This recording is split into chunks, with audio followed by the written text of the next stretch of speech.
Jadi nama saya gampang disebutkan dan dibutuhkan. Orang sakit butuh tambah, ada obat. Gitu. Jemberananya sekarang diobati. Gitu. Ya mungkin kalau saya dipakai namanya Ojan, nggak jadi bupati saya mungkin. Oh gitu ya? Iya. Besok saya ganti nama, tambah Ojan. Ya. Saya datang ke pura sembahyang itu seperti saya datang ke rumah pacar. Coba ke rumah pacar. Nggak ada Hujan nunda? angin nggak ada nunda. Oh gitu ya. Pernah nggak dengar di Jemberana ini hanya lintasi aja oleh orang yang berwisata untuk menuju Denpasar langsung. Sudah ada yang lewat, tinggal buatan portal aja di depan gitu ya.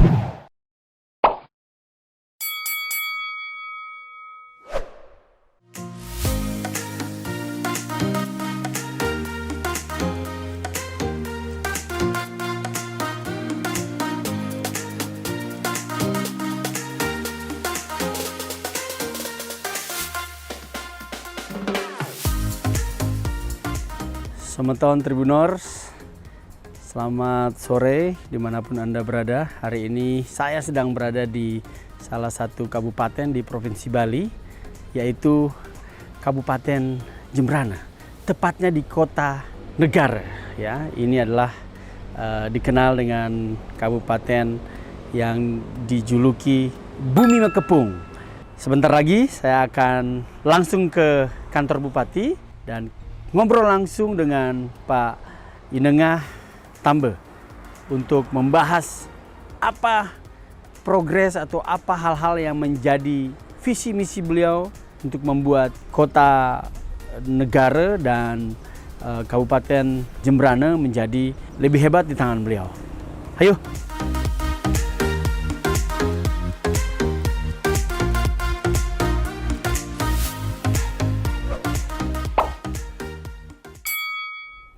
Om Swastiastu. Om Swastiastu. Tribuners dimanapun Anda berada, hari ini kita kembali keliling-keliling Bali dan kali ini kita mengunjungi kantor Bupati Jemberana. Langsung kita ketemu dengan Pak Bupati, yaitu Pak Inengah Tambe. Terima kasih sebelumnya kami sudah diterima ya untuk langsung bisa interview dengan Bapak di acara Inspirasi Bali bersama saya, yaitu Ojan. Bapak baru saja terpilih menjadi Bupati Jemberana. Nah, bagaimana ini Pak rasanya setelah jadi Bupati ini? Apakah sekarang tambah melayang atau gimana nih Pak? Jadi saya ucapkan terima kasih, selamat datang di Jemberana. Ya luar biasa pada diwawancara hari ini. Tentunya saya merasa sangat berbahagia. Itu pertama. Kalau lihat dari sejarah peristiwa perjalanan kita menjadi bupati, ya mungkin karena saya gendut mungkin ya, jadi rezekinya bisa jadi bupati. Itu ya. Kita berkehendak mengikuti kemauan rakyat Semeton Jemberana yang pada prinsipnya ingin perubahan. Ya. Sebenarnya apa yang sudah ada sudah bagus, tetapi mungkin segala sesuatu perlu dirubah juga itu. Nah, semangat ini yang kita ambil itu ya, yang menjadi suatu momentum bahwa kita bisa satukan kreativitas kita semua dalam satu tatanan demokrasi, sehingga akhirnya kita mendapat dukungan yang signifikan melebihi daripada teman kita. Gitu ya, kita memang punya kemampuan untuk memimpin, tetapi tidak punya kemampuan untuk membeli demokrasi. Gitu, ya kan?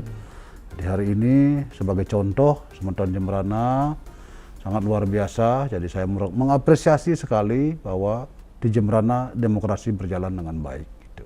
Baik, karena kita sudah masuk sudah ingat pesan Ibu Pak, ya. Sudah cuci tangan, ya. Sudah pakai masker dan jarak kita 1 meter. Ya. Boleh berkenan kita buka Pak biar ya. terlihat lebih jelas di pemirsa. Itu saya harapkan biar senyum saya juga dilihat. Sudah. Baik Pak Bupati. Tadi nih Pak, ngomong-ngomong perut nih Pak. Ya tadi katanya gede gitu kan. Nah ini memang orang kaya dari kecil atau bagaimana Pak? Nah ini dulu nih, jangan sampai emang udah gendut dari kecil. Saya sangat mengalami kehidupan ini ya, fluktuasinya sangat juga. Dari kecil kita sudah terbiasa merantau ya, hidup sederhana dan berjuang gitu ya. Saya mulai SMP saya sudah bisa mencari uang gitu ya. Kemudian ya sudah saya jualan es gitu ya, cari batu di sungai gitu ya, jual itu. Walaupun sebenarnya hal itu pada prinsipnya orang tua tidak menghendaki. Gitu. Saya merasakan bahwa pada saat saya mampu menjual sesuatu, menjadikan itu value-nya bertambah, saya merasa bahagia. Nah, kemudian saya tamat SMP, saya memberanikan diri merantau ke Singaraja. Jadi yang saya pikir pada waktu itu, wah saya harus keluar nih, dari kampung. Saya harus merantau sekolah gitu. Jadi pilihan saya bukan Jembrana pada waktu itu. Jadi SMA 1 Singaraja. Jadi berangkat ke Singaraja, daftar sekolah sendiri. SMP itu? SMP. Saya nggak ngerti apa-apa, udah tekad bulat aja gitu. Saya diterima juga gitu di SMA 1 Singaraja. Jadi anak kampung yang tidak ngerti merantau gitu ya. Dan di situ saya mulai bergaul, mulai baca buku gitu. Saya banyak baca buku Singaraja. Perpustakaannya bagus di Singaraja itu, dan banyak mempelajari orang-orang sukses. Terus saya termotivasi apa yang saya lakukan, apa saya kerjakan. Nah kemudian setelah saya tamat SMA Singaraja, saya mencari lagi sekolah. Ada 2 sekolah yang saya pikir saya mau merantau ke Jawa, ke Tanah Jawa, apa saya mau merantau tetap di Denpasar, Bali. Dan saya pilih di Hukum Udayana. Hukum di Denpasar, UNUD, Universitas Udayana itu. Nah ini saya lalui juga. Kuliah sambil kerja. Kerjanya itu di tourism. Ya, saya belajar mencari tamu ya, ajak tamu pergi. Jadi bahagia sekali pada saat itu gitu. Ya. Kalau sudah sama tamu jalan tuh rasanya bahagia. Gait nih Pak ya? Iya, pada saat itu bahagia sekali, senang sekali. Gitu apalagi pada saat saya kos, saya bisa ngajak tamunya di tempat kos. Wah, itu menjadi nilai tinggi gitu. Jadi prestasi gitu. Tetapi saya tidak pernah melupakan sekolah. Dalam prinsip saya, sekolah itu harus selesai. Setelah saya tamat sekolah, saya banyak bekerja di perusahaan, banyak sekali, tapi saya tidak betah. Paling lama saya bekerja 3 bulan, tidak pernah betah. Saya akhirnya pada satu saat, begitu anak saya lahir, ya saya nikah, tahun 9 bulan itu, saya mulai menatap diri saya harus fokus. Mulailah saya menekuni usaha. Usaha apa tuh Pak yang pertama? Saya ada restoran dulu pertama, ada usaha bingkil, nggak jadi semua. Ternyata susah juga. Bisa membangun perusahaan, tapi nggak bisa mendatangkan nasabah. Berpikir lagi nih, apa usahanya? Oh ternyata saya di periklanan. Saya bangun periklanan, saya buat PT perusahaan, PT Trimedia Sarana, TMS itu ya. Jadi ya, saya mulai dari situ ada keputusan bahwa saya harus tekunin ini. Dan saya mencari kepercayaan kepada orang itu nggak gampang.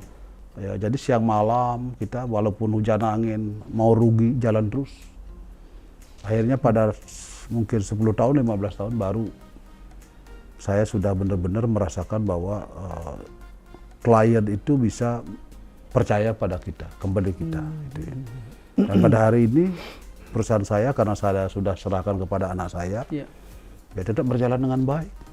Pesan Bapak nih semuanya kan ke anak nih, ya kamu kan jadi direktur muda, kemudian akan membangun usaha yang Bapak bangun, ya kan. Hal-hal apa saja yang Bapak sampaikan, yang Bapak tekankan ke dia, karena ini kan sekaligus nih kita bisa menginspirasi kalangan milenial muda yang juga pengen terjun di bisnis yang sama atau sedang melakukan bisnis yang lain. Dan tadi saya bilang membangun perusahaan itu gampang, ya. Tetapi bagaimana perusahaan itu bisa sustainable itu yang kita harus pikir, ya. Apa kiat-kiatnya itu? Jadi yang paling kita pikir itu adalah jangan rasa kita, ya, rasa klien, pelayanan. Jadi kita sukses ini sebenarnya bagaimana kita bisa melayani orang, itu titik. Kalau orang udah merasa puas dilayani, orang akan bertransaksi dengan kita. Jadi kalau kita jualan apapun, kalau kita pelayanan nggak bagus, mata menjelik, apa Pak? Nggak ada yang beli. Ya tapi kalau Om Swastiastu, apa ini, jangan perkenalkan produk saya begini. Jangan pernah mundur, penolakan itu biasa. Itu bagian daripada opportunity kita, challenge kita di situ. Nah, jangan sampai pernah mundur dengan challenge. Ya, challenge ini justru balikkan kepada kita. Mungkin saja saya kurang berkualitas.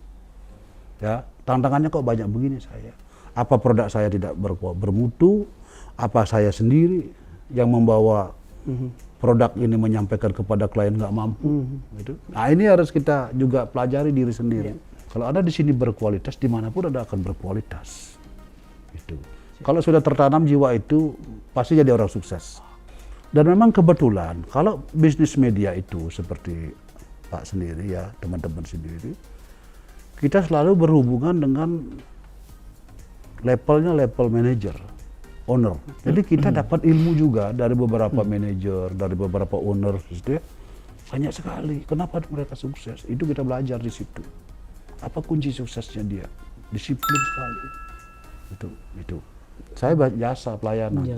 Ya kan? Jadi sesuatu yang belum punya nilai, kita jadikan nilai. Terus kita maintain ya. Maintain terus klien ini, maintain ketemu ya, ngobrol, say hello. Ya itu memaintain klien itu memang pekerjaan yang harus kita lakukan. Ya. Lakukan itu apa? Bukan berarti kita ajak makan, enggak. Kita say hello, Pak, apa kabar? Pak, tadi kan waktu Bapak sampaikan itu, tadi di awal Bapak bilang Bapak ini sarjana hukum ya dari UNUD. Nah, gimana ini korelasi UNUD hukum jadi media reklame gitu Pak ya, bisnis ini apa ini? Sampai kok tiba-tiba nggak jadi pengacara aja gitu Pak? Justru saya belajar hukum, itu bertindak benar. Oh, itu ya. Ya, bicara benar. Bisa aja. Ya. Nah itu, begitu ya. Nggak selalu saya praktek hukum. Ya. Jadi hukum ini sebagai landasan saya berpikir, bekerja gitu. Jadi saya berbicara benar, nggak ada bicara hayalan. Terukur jadinya. Gitu. Karena saya tahu aturannya. Gitu. Itu ya. Jadi hukumlah juga menjadi penopang Bapak di dalam bernegosiasi, berbisnis gitu ya. Jadi saya menghindari sekali ngomong-ngomong bohong. Ngomong-ngomong di luar daripada aturan yang ada. Baik. Pemirsa, Tribuners Semeton, tadi kita sudah mendengarkan inspirasi ya, dan juga kiat-kiat sukses untuk menjadi pengusaha. Harus jaga pelanggan. Ya, pelayanan ya nomor 1. Ya. Semeton Tribuners, kembali lagi bersama Ojan di sini dan masih dengan Bapak Bupati Jembrana yaitu Pak Inengah Tambah. Langsung jempol. Wah. Pak Bupati, ini sesuai nama nih Pak. Inengah Tambal, menyembuhkan, mengobati ya Pak ya. Asal muasal nama itu seperti apa? Kemudian kenapa bisa melekat? Jadi nama saya gampang disebutkan dan dibutuhkan gitu. Jadi hari ini orang sakit butuh tambah itu ya. Ada obat gitu. Jadi mungkin ya banyak berkahnya jadinya gitu ya. Pada saat situasi COVID ini banyak yang mengkaitkan. Jadi Jembrana sekarang diobati gitu ya. Ya itu kan COVID. Bagian daripada kemarin wacana dalam rangka untuk kampanye gitu ya. Tetapi karena sudah seiring dengan selesainya kampanye itu ya apa sajalah boleh aja gitu ya. Jadi yang penting positif itu aja gitu. Tapi benar-benar ya dirasakan manfaatnya dan Jembrana ke depan. Ya mungkin kalau saya dipakai namanya Ojan nggak jadi bupati saya mungkin. Oh gitu ya. Iya. Besok saya ganti nama. Tambah Ojan. Nah ini semenjak Bapak jadi bupati ya, kemudian sekarang sering ngunjungin pura, spiritualnya lebih dalam gitu. Apa ini? Apakah memang butuh ketenangan yang lebih tinggi sampai atau doanya kebanyakan gitu buat Jembrana khususnya Pak? Saya sering sekali katakan, saya datang ke pura sembahyang itu seperti saya datang ke rumah pacar. Jadi kalau ke pura ada hujan, ada angin, orang banyak menunda ke pura. Coba ke rumah pacar. Nggak ada hujan nunda. Angin nggak ada nunda. Oh gitu ya. Bener nggak? Oh gitu. Ya ini sekarang saya menerapkan itu. Kalau mau ke pura, mau hujan angin, itu tadi challenge-nya. Challenge-nya itu harus berasa. Justru kalau ada tantangan ke pura itu sampai juga kita ke sana, itu doanya masuk. Saya sudah sangat mencermati sekali. Kita punya Pancasila juga begitu, ya. Jadi bagian daripada pengamalan Pancasila. Coba sila pertama Pancasila itu apa? Ketuhanan yang Maha Esa, ya kan? Artinya apa? Kalau nggak ada Sang Yang Widewasa, Tuhan, nggak ada yang nomor 2. Ya, semuanya eling sama Tuhannya. Cara eling itu apa? Berbuat baik, ya. Kalau yang Muslim selalu sholat, datang ke gereja, kita juga begitu. Bukan datang ke pura aja, ya. Perbuatan kita juga begitu. Ngomong kita punya ajaran, berpikir yang baik, berkata yang baik, berbuat juga yang baik, ya. Trikaya parisuda itu. Pagi saya selalu sembahyang. Apa yang saya lakukan pagi sembahyang itu saya membuka diri, minta bantuan, tuntunan. Apa yang saya lakukan hari ini?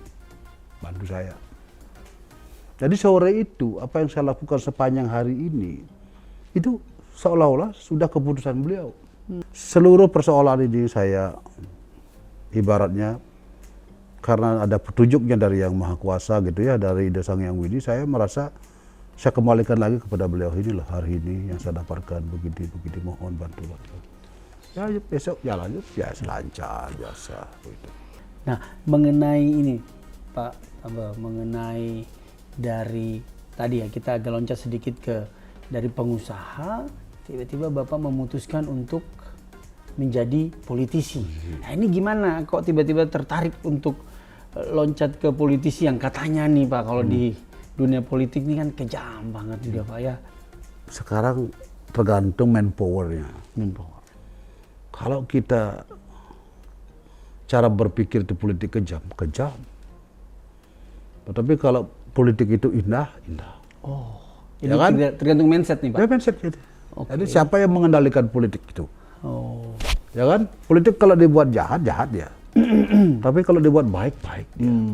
Sekarang kita mau ambil porsi di mana nih? Saya menganggap politik itu sebagai alat yang membantu rakyat. Niat saya tinggi untuk membangun Jemberana ini, tapi kalau kekuasaan itu gak dipegang, bagaimana caranya? Itu. Kenapa saya berpolitik? Itu kekuasaan itu harus direbut ini. Okay. Ya, setelah saya punya kekuasaan, saya bisa mengeksekusi program membantu rakyat. Ya. Jadi kalau nggak dipegang ini, bagaimana cara kita membantu rakyat? Membangun ini, membangun itu, ya, membangun SDM, membangun pertanian, perkebunan, membangun perikanan, ya, membangun juga kakak miskin. Bagaimana cara? Nggak bisa. Mungkin kita menyarankan aja kepada pemimpin yang ada, mau nggak melakukan? Belum tentu juga mau. Ya, jadi kekuasaan yang kita raih ini pemanfaatannya untuk kesejahteraan rakyat. Itu loh. Ya, mana caranya? Potensi yang ada di Jemberana ini akan saya bangkitkan nih. Segala SDA-nya nih, ya, sumber dayanya nih, ya. Jadi ada sumber daya alam, sumber daya manusianya, ya, sosialnya juga ada. Ini saya gali potensi ini, bisa manfaat untuk rakyat Jemberana, semeton Jemberana, begitu.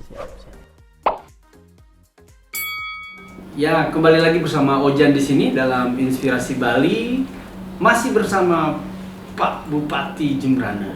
Setelah menjadi Bupati Jemberana, tentu ini sesuai nama nih Pak, ya, tambah untuk Jemberana nih, ya. Obat untuk mengobati Jemberana. Ya. Nah, kira-kira apa yang Bapak nanti akan lakukan dengan melihat potensi-potensi yang ada di Jemberana ke depan? Hal apa nih?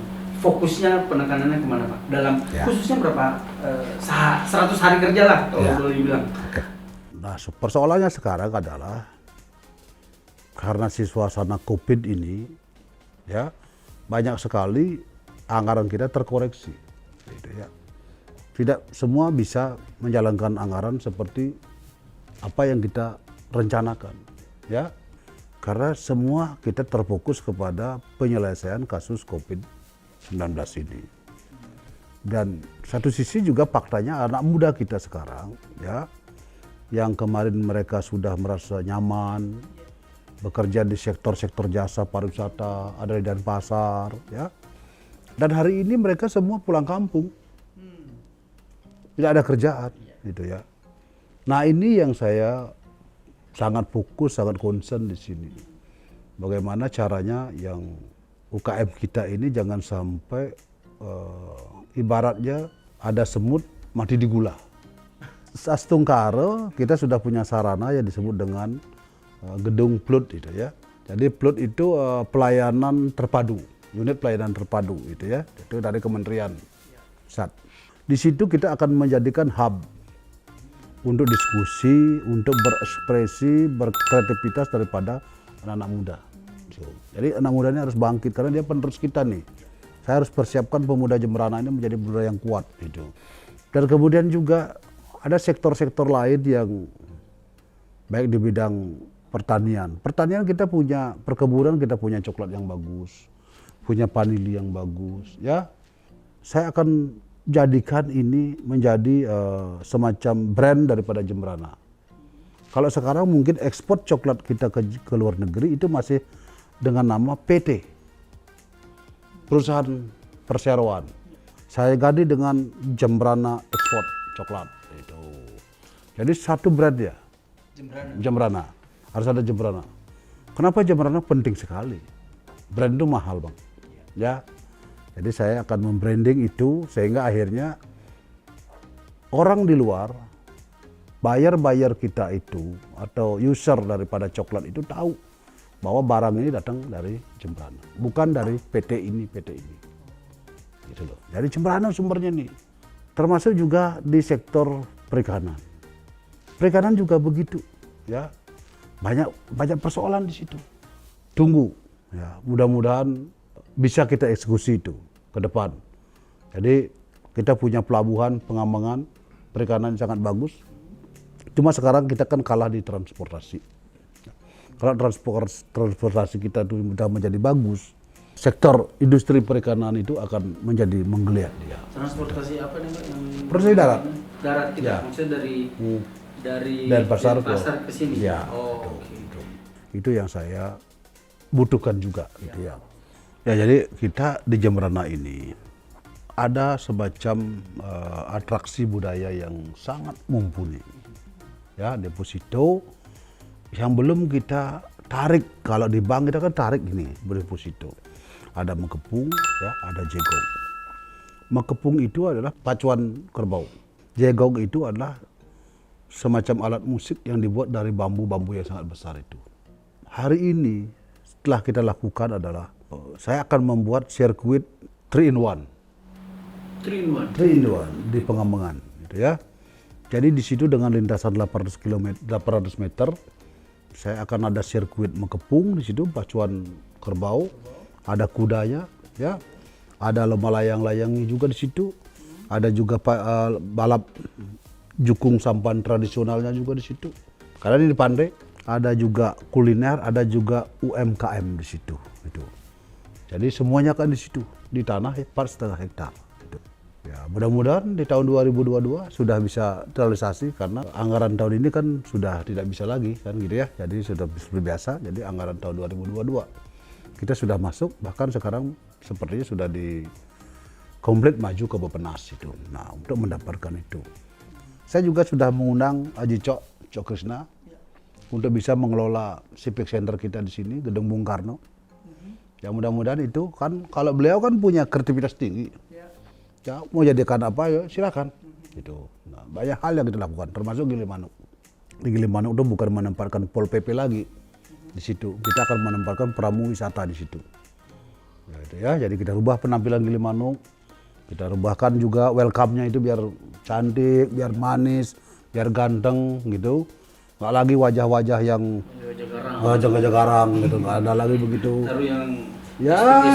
Tadi saya bilang orang mau datang ke Bali layani dengan baik, ya selamat datang beli. Yang santun, yang cantik. Jangan, mana? Jangan begitu. Pernah nggak dengar? Di Jemberana ini hanya lintasi aja oleh orang yang berwisata untuk menuju Denpasar langsung. Wah, itu nggak boleh lagi ada seperti itu. Tetapi saya sudah syukuri itu ada yang melintasi jalan ini. Daripada tidak ada yang lewat. Itu jauh lebih berat. Sudah ada yang lewat, tinggal buatan portal aja di depan gitu ya. Tutup, lu jangan lewat dulu. Mampir dulu di sini. Yang penting crowd-nya kan sudah ada ya. Kerumunannya sudah ada, tinggal dimanfaatin. Iya.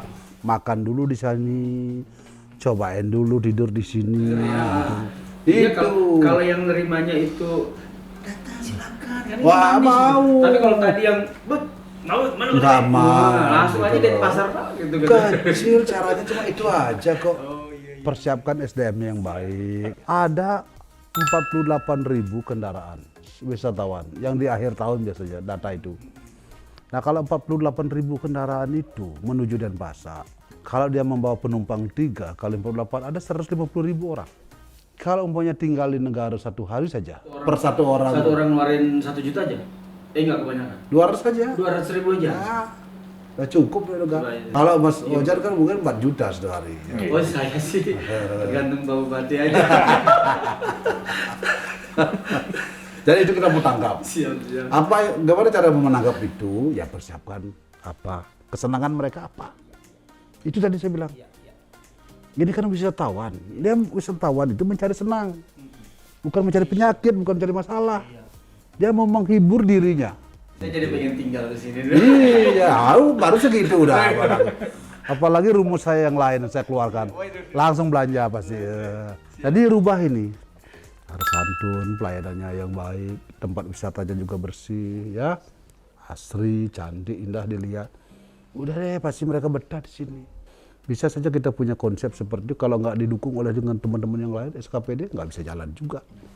Makanya harus bangun juga sinergitas, turun ke masyarakat, apa punya kita ide, sambil ngopi di rumah rakyat, ngomong ini, ngomong itu, oh bagus. Sobat Tribuners, kembali lagi bersama Ojan di sini dan masih dengan Pak Tambel, Bupati Jemberana.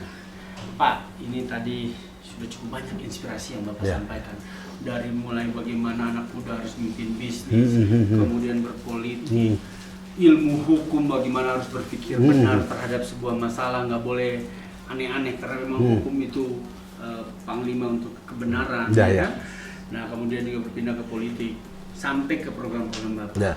Nah, pesan untuk Tribuners Semeton ya langsung dari Pak Bupati. Saya posisi sekarang ini kan harapan masyarakat itu, ekspektasi daripada masyarakat itu kan tinggi di perubahan. Nah saya dalam hal ini jangan mengajak seluruh daripada Semeton Jemberana agar bersabar. Karena hari ini musuh yang kita lawan pertama itu adalah lepas diri dari COVID-19. Ya. Jadi mungkin banyak rekepusing anggaran yang dipangkas sehingga tidak bisa kita memenuhi seluruh dari program kerja itu. Jadi semua susah sekarang ya, termasuk pemerintah pun susah ya, karena kita tidak ada lagi ekonomi bergerak. Tapi kita syukuri tinggal di Jemberana adalah Jemberana yang sektor perikanannya bagus, pertaniannya bagus ya, perkebunan juga bagus, peternakannya juga bagus. UMKM kita menggeliat bertumbuh dengan bagus. Itu yang kita syukuri. Nah kemudian harapan saya juga ke Jemberana pada seluruh stakeholder, teman-teman SKPD, mari kita satu teamwork yang bagus. Hanya satu tujuan kita, bagaimana membangun Jemberana ini menjadi jauh lebih bagus ke depan, ya. Dan juga akan menimbulkan, membuat Jemberana menjadi bahagia. Itu saja. Luar biasa. Terima kasih Pak Bupati atas penerimaannya kepada tim kami dan beliau Jan untuk menginspirasi Semeton Bali. Kita tutup dengan Brahma Santi. Om Santi Santi Om. Raih cita-cita, bangkit melanglang buana. Tunjukkan keunggulan pada dunia. Yamaha All New NMAX 155, Live the Pride.